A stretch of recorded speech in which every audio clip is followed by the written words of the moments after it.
కార్తీక మాసంలో ఆకాశదీపం ఎనలేని ప్రాధాన్యతని సంతరించుకుంది.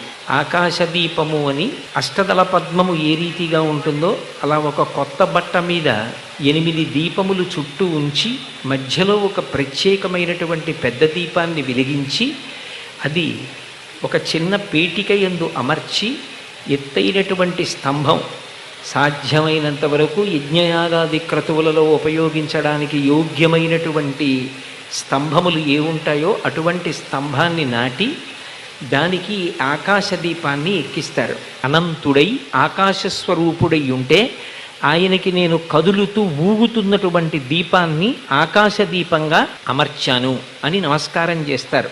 అలా తులాయాం దోలయా సహా అని ఆకాశదీపము అనబడేటటువంటి దీపాన్ని ప్రదానం చేసేటటువంటి మాసము ఈ కార్తీక మాసము. కార్తీక మాసంలో ఆకాశదీపం ఎనలేని ప్రాధాన్యతని సంతరించుకుంది.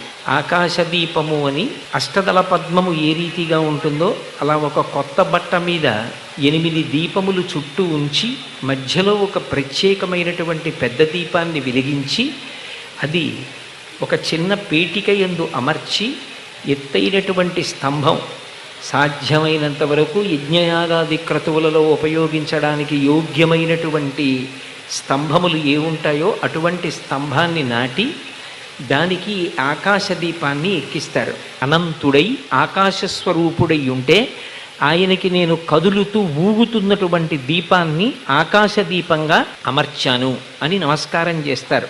అలా తులాయాం దోలయా